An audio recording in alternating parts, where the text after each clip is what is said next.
Hello दोस्तों, मेरा नाम है विनय रजौरिया और एक बार फिर से मैं तहे दिल से आपका अपने चैनल पे स्वागत करता हूँ।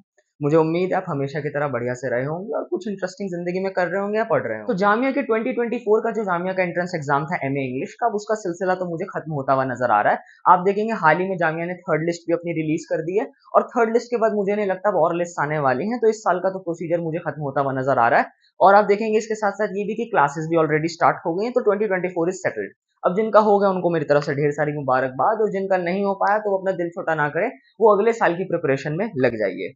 इसी सिलसिले में कुछ लोग मुझसे पूछ रहे थे सर डिस्टेंस प्रोग्राम में एडमिशन लेने की नहीं ले, क्या वो ठीक रहेगा कि नहीं रहेगा। मैंने उनके क्वेश्चन को रजिस्टर कर लिया, नहीं अपनी कॉपी में लिख लिया है, याद रखूंगा मैं। मेरे कुछ दोस्त हैं वो कर रहे हैं डिस्टेंस से, तो मैंने उनसे पूछा है ताकि थोड़ा डिटेल और डेटा और फैक्ट्स के साथ मैं आपको जवाब दूं तो मुझे ज्यादा बेहतर लगेगा, वही सही तरीका भी है। रादर देन मैं अपने टॉप ऑफ द माइंड बोल रहा हूँ, क्योंकि मुझे पर्सनली इतना अंदाजा नहीं है डिस्टेंस का, और मैंने कुछ लोगों से पर्सनल इन्फॉर्मेशन मांगी, फिर मैं आपको वीडियो के जरिए माध्यम से बता पाऊंगा, तो आप निश्चिंत रहिए। बहरहाल कुछ भी हो, लेकिन मैं ये चीज मानता हूँ डिस्टेंस से बेटर, आप भी जानते हैं मैं भी जानता हूँ कि हम रेगुलर क्लासेस अगर आएंगे तो उसकी वैल्यू तो बहुत ज्यादा ही है।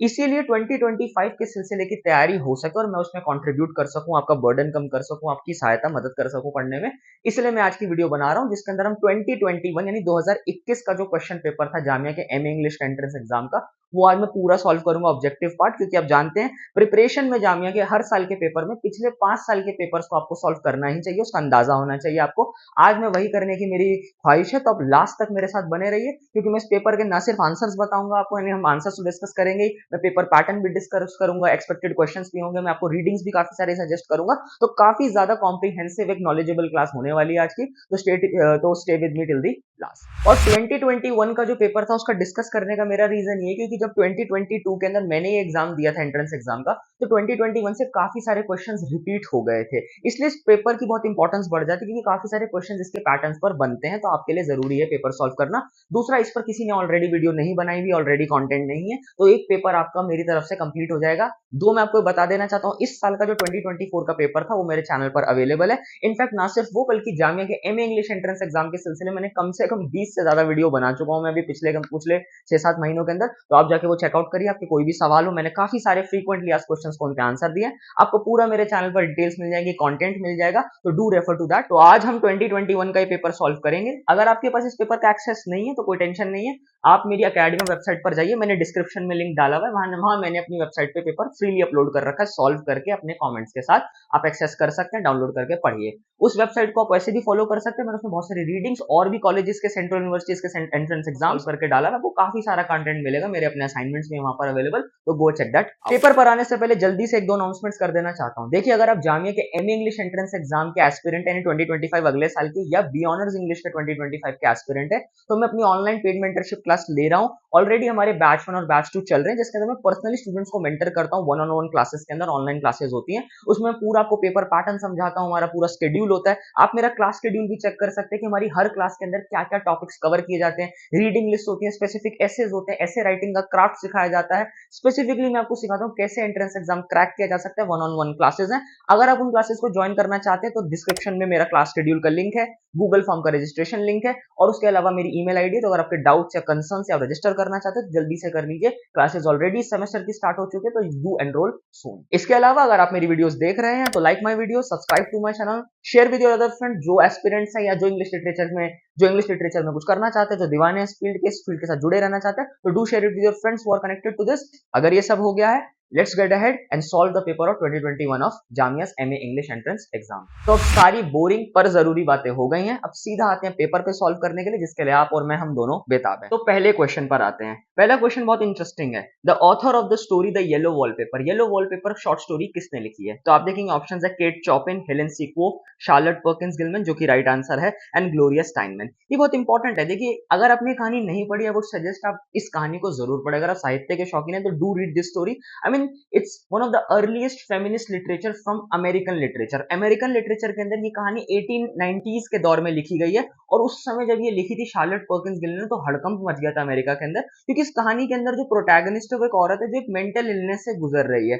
आप देखते हैं उस जमाने के अंदर पेट्रियार्कल एटीट्यूड्स क्या रहे हैं towards women's mental and physical health, and how men have been patronising towards women. तो उसके अंदर जो हस्बैंड होता है इस औरत का, जो कहानी सुना रही है येलो वॉलपेपर, क्योंकि येलो वॉलपेपर क्यों है? क्योंकि उसका जो रूम होता है जिसके अंदर उसका हस्बैंड जो कि एक डॉक्टर है और वो ट्रीट कर रहा है अपनी वाइफ को, but we eventually realise that ये उस हस्बैंड का जो ट्रीटमेंट है, जो असल में पैट्रियार्कल पैट्रोनाइजिंग एटीट्यूड है कि अपनी वाइफ को कुछ भी नहीं करने देता इन द ल्यू, यानी इस बहाने से कि मैं तुम्हारा ख्याल रख रहा हूँ, is actually the cause behind her mental illness. और उस वजह से उस औरत को क्या होता है, डिल्यूजन होने लगते हैं, उसे अपने कमरे का जो येलो वॉलपेपर है उसके अंदर औरतें नजर आने लगती हैं जो सच में आजाद है, जो आजाद होना चाहती हैं। तो वेरी फैसिनेटिंग साइकोलॉजिकल थ्रिलर, एक हॉरर फिक्शन टाइप की कहानी है, आपको जरूर पढ़नी चाहिए। और मैं ये क्यों बता रहा हूँ, क्योंकि देखिए जो कहानी है ना, ये जामिया के बी ऑनर्स इंग्लिश के सिलेबस में हमें पढ़ाई गई थी, मैंने बहुत इत्मीनान से पढ़ी थी कहानी, मुझे अच्छे से याद है, अभी तक याद है कि कहानी बहुत इंटरेस्टिंग थी। तो do read this story and the answer is C, Charlotte Perkins Gilman American feminist writer थी। इसमें ये बात याद रखिएगा,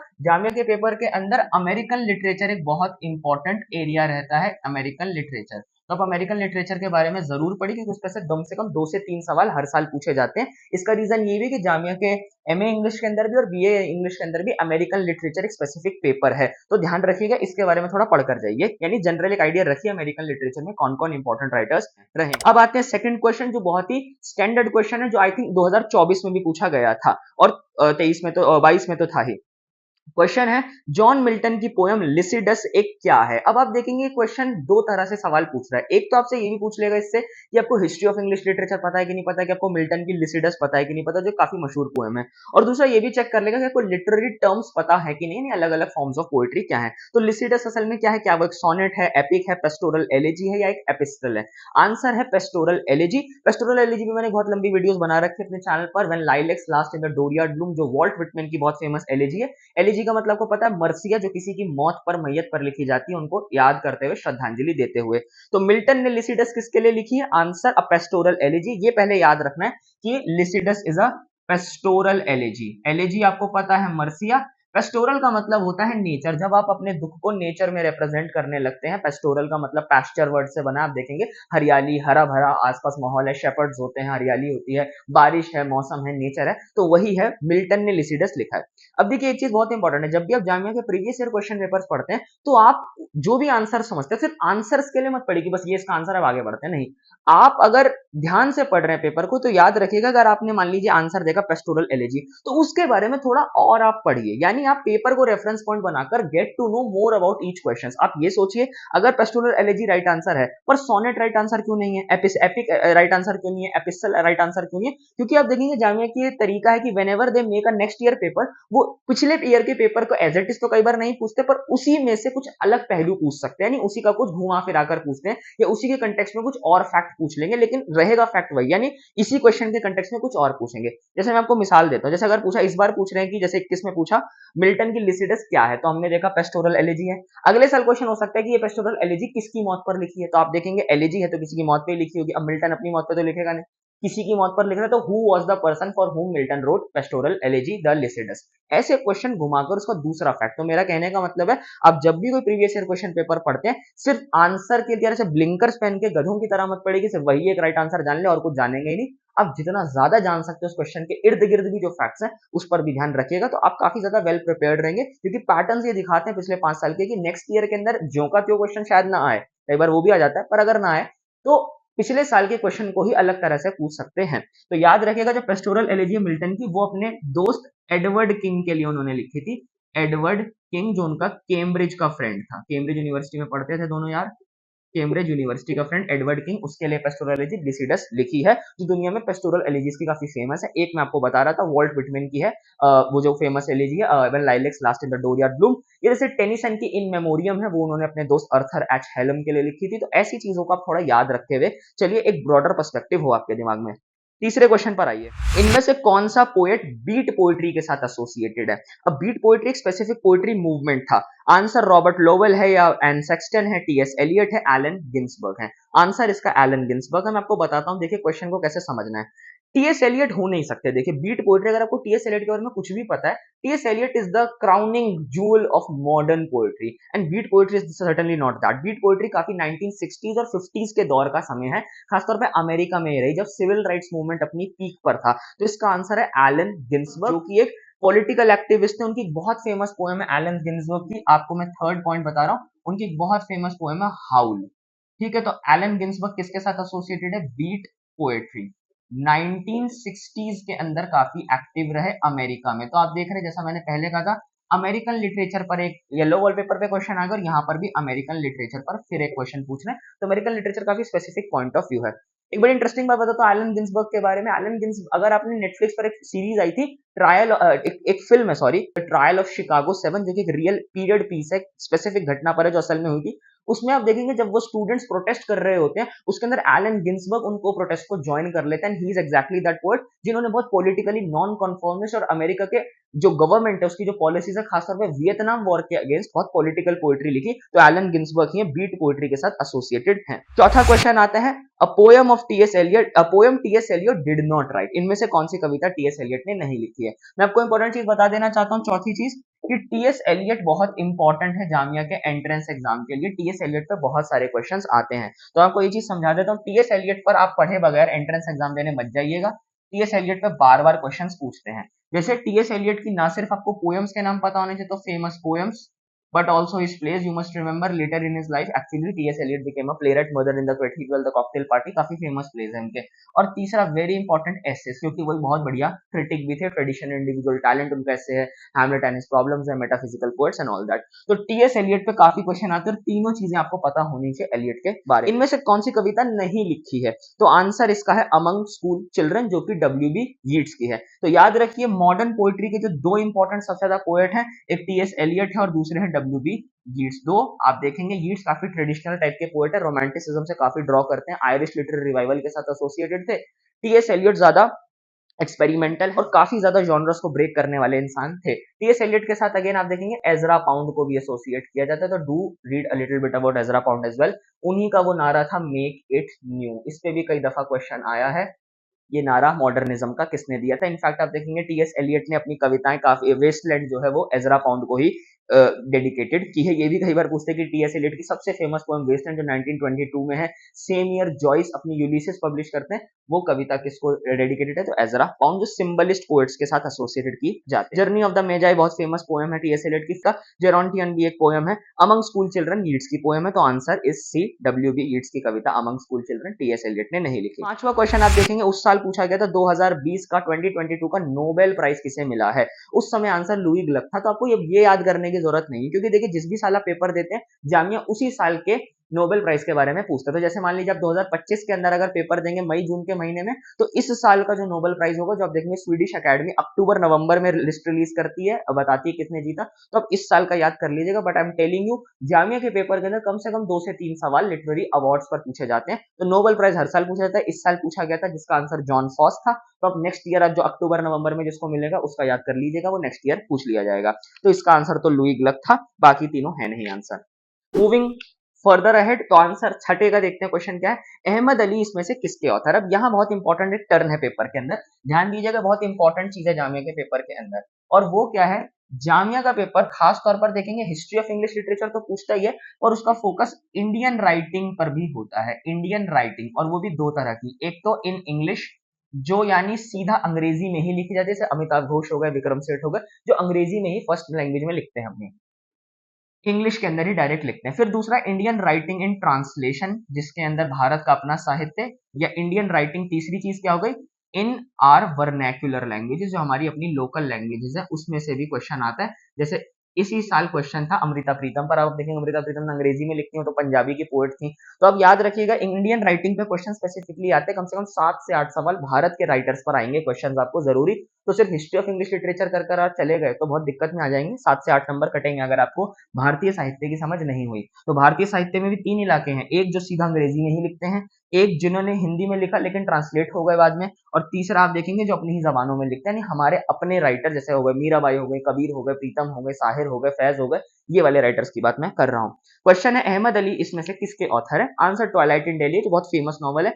ये क्वेश्चन भी काफी बार दफा रिपीट किया गया है, तो आप इसको मतलब समझ ही लीजिए कि क्वेश्चन काफी बार आ रहा है, पेट क्वेश्चन हो गया। आंसर ट्वाइलाइट इन दिल्ली है, बाकी ऑप्शंस हो नहीं सकते। सेवेंथ देखिए गिरीश कर्नाड, वेरी इंपॉर्टेंट, ये भी देखेंगे इंडियन राइटिंग में क्वेश्चन आ रहा है। इंडियन राइटिंग में आप देखेंगे ड्रामा में क्वेश्चन है, खासतौर पर मॉडर्न ड्रामा, भारत का जो मॉडर्न ड्रामा है उसके अंदर क्वेश्चन आ रहा है गिरीश कर्नाड। गिरीश कर्नाड बहुत फेमस प्ले राइट है, अगर आप, और वो एक्टर भी बहुत फेमस है। जैसे आप देखेंगे दो चीज, अगर आपने टाइगर फिल्म देखी, टाइगर जिंदा है, उसके अंदर जो टाइगर का टीचर होता है, यानी जो कहता है कि ये काम सिर्फ टाइगर ही कर सकता है, वही गिरीश कर्नाड है। इनफैक्ट रिसेंटली मंथन एक फिल्म है जो आप देखेंगे श्याम बेनेगल साहब ने बनाई थी, जिसको दोबारा से कांस फिल्म फेस्टिवल में दिखाया गया। उस फिल्म के जो लीड एक्टर है, जो प्रोटैगनिस्ट है, वही गिरीश कर्नाड है। वो काफी फेमस प्ले राइट भी थे। गिरीश कर्नाड पे कई दफा क्वेश्चन आया, तो आप प्लीज गिरीश कर्नाड के कुछ फेमस प्लेस के बारे में जान लीजिए। दो सबसे फेमस प्ले, एक तो उनका प्ले है तुगलक और दूसरा उनका फेमस प्ले है हयवदन, जिसका मतलब होता है one with the horse face, घोड़े जैसे चेहरे वाला। ये प्ले जामिया में पढ़ाया जाता है, एमए के अंदर हयवदन पढ़ाया जाता है। तुगलक उनका काफी पॉपुलर प्ले है, जिसके अंदर देखो गिरीश कर्नाड का एक स्टाइल है, वो हिस्टोरिकल कहानियां, मिथोलॉजिकल स्टोरीज यूज करते हैं आज की कंटेम्प्रेरी पॉलिटिक्स पे कमेंट करने के लिए। ये दोनों चीजें ऐसी है, हयवदन ज्यादा फिलोसॉफिकल है पर तुगलक इज मोर पॉलिटिकल। तो हयवदन तो गिरीश कर्नाड सॉरी किस में लिखते हैं अंग्रेजी के अलावा? तो आंसर कन्नड़ है, क्योंकि वो कन्नड़ राइटर है, उनकी फर्स्ट मदर टंग कन्नड़ ही है, तो कन्नड़ आंसर था इसका। आठवां क्वेश्चन, जैसा मैंने कहा था, देखिए टीएस एलियट पे फिर से क्वेश्चन आ गया, लेकिन इस बार उनके एसेस पर क्वेश्चन है। तो जो मैंने आपको कहा था कि टीएस एलियट, सॉरी मिट गया वो, टीएस एलियट पर अगर आपको क्वेश्चन, तो तीन चीजें थी, पोएम्स, प्लेज एंड एसेस। तो एसेस पे क्वेश्चन क्या है?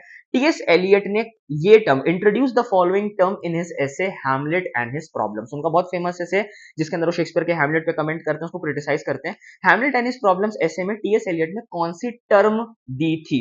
अब यहाँ पर एक चीज और आपको मैं समझाना चाहता हूँ जो बहुत इंपॉर्टेंट है, क्योंकि मैंने आपको कहा था मैं आपको पैटर्न समझा रहा हूँ पेपर का। तो आप देखेंगे टीएस एलियट पे इस बार टर्म्स पे पूछा गया, तो आप देखेंगे जामिया के पेपर में एक जो दूसरा एरिया वो है लिटरेरी थ्योरी एंड क्रिटिसिज्म। तो ये याद रखिएगा, लिटरेरी थ्योरी एंड क्रिटिसिज्म। इसके मतलब क्या हो गया?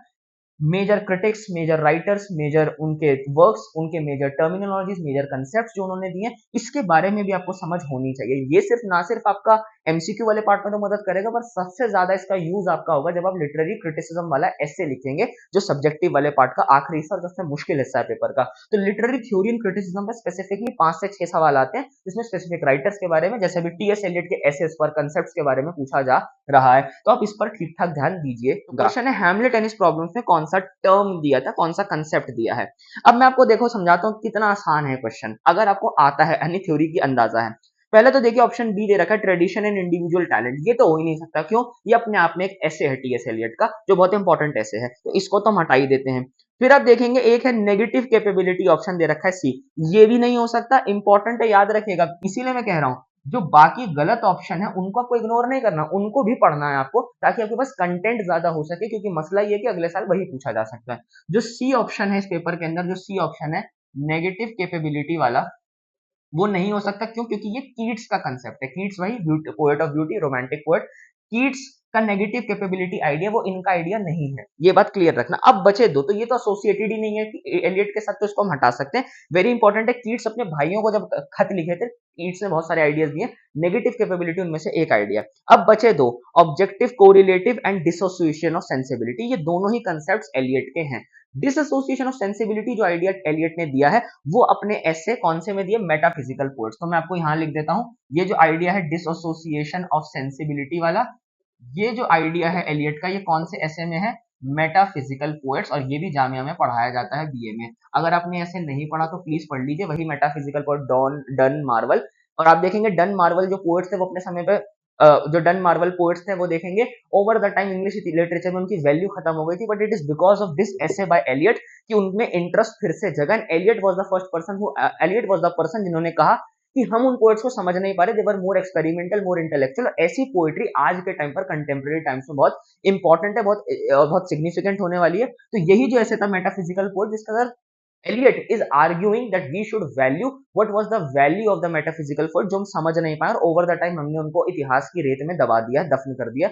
Eliot is resurrecting them and bringing them back to the importance and bringing them back to discussion। इस ऐसे की वजह से उन पर डिस्कशन फिर से होने लगी, और आज अगर हमारे सिलेबसेस में है, अगर मेटाफिजिकल कोर्स को इतनी तवज्जो दी जाती है एलिजाबेथन टाइम से, इट्स बिकॉज ऑफ दिस ऐसे। तो यू शुड रीड दिस ऐसे बाय एलियट। तो डिसएसोसिएशन ऑफ सेंसिबिलिटी हो नहीं सकता, जैसा मैंने बताया, वो मेटाफिजिकल पोएट्स वाले पेपर में क्वेश्चन पूछा गया था। तो आंसर बचा एक ही, ऑब्जेक्टिव को रिलेटिव, वही इसका राइट आंसर है। तो सोचना चाहिए ऑब्जेक्टिव को रिलेटिव असल में क्या है। सिंपल सी चीज है, मैं हल्का फुल्का आपको समझा देता हूँ। एलियट कहते हैं ऑब्जेक्टिव कोरिलेटिव असल में एक टेक्निक है लिटरेचर के अंदर, जिसके अंदर हम लोग specific kind of metaphors use करते हैं, सिंबल्स यूज करते हैं, अमोटिव्स यूज करते हैं, ट्रोप्स यूज करते हैं, तो एक खास इमोशनल रिस्पॉन्स हम अपनी ऑडियंस में पैदा कर सकते हैं। यानी आप देखेंगे टीएस एलियट क्रिटिकल आइडियाज थे पोइट्री के बारे में, they are very anti romantic. अगर आप उनका जितना भी साहित्य, जितना भी एसेस पढ़ेंगे, चाहे वो ट्रेडिशन, इंडिविजुअल टैलेंट हो या चाहे पर्पस ऑफ क्रिटिसिज्म हो, आप देखेंगे TS Eliot is moving away from romantic ideas of poetry, जो वर्ड्सवर्थ वाले हैं, preface to the Lyrical Ballads वाले, that poetry is a spontaneous overflow of powerful emotions collected in tranquillity. Eliot is saying no, poetry इतनी spontaneous नहीं होती, it can actually be controlled, it can actually be modulated. और वो यही कहते हैं objective correlative में कि अगर हम स्पेसिफिक काइंड ऑफ कंडीशन बनाए, माहौल बनाए, खास तरह का मैनेज करें माहौल को, तो हम एक खास तरह का इमोशनल रिस्पॉन्स पैदा कर सकते हैं अपनी ऑडियंस के अंदर, even without any external thing. तो ये बहुत इंपॉर्टेंट है। And he says that set of objects, situations and chain of practice evokes a particular response in the audience and we can provoke that audience, we can provoke that emotion in the audience। और वो Wordsworth जैसा कहते हैं कि emotionally बहुत personal होगा और मेरे अंदर से ही वो चीज इमोशन निकलेगी, ऐसा जरूरी नहीं है, बाहरी चीजों से भी वो इमोशन पैदा किया जा सकता है। तो एलियट के बारे में जब भी आप उनके एसेस पढ़ते हैं, याद रखिए he is moving away from romantic ideas और रोमांटिक नोशंस ऑफ पोएट्री को चैलेंज कर रहे हैं। आज वीडियो को यहीं रोकते हैं, काफी ज्यादा लंबी हो रही है, इसका पार्ट मैं ऑलरेडी रिकॉर्ड कर चुका हूं, बाकी का हिस्सा मैं जल्दी अपलोड कर दूंगा। अगर आपको वीडियो अच्छी लगी तो like my video, subscribe to my channel so that I get to understand that you really want this kind of content on YouTube and it is really helping you. इसके अलावा कोई और सजेशंस आपके रहे हो तो वो आप मुझे कमेंट सेक्शन में बता सकते हैं, और कोई डाउट्स हो तो आप मुझे ईमेल पे कांटेक्ट कर सकते हैं। आप मेरी पेड मेंटरशिप क्लास ज्वाइन करने का सोच सकते हैं। अगर आपको और रिगरसली तैयारी करनी है मेरे साथ वन ऑन वन एक क्लास के थ्रू, जाकि ये स्क्रीन का बीच में बैरियर ना रहे, हम वन ऑन वन बात कर सकें, तो do think of joining my classes, link आपको डिस्क्रिप्शन में मिल जाएगा। इसके अलावा हम जल्दी मुखातिब होंगे मेरे चैनल पर एक बार फिर। I hope to see you next time.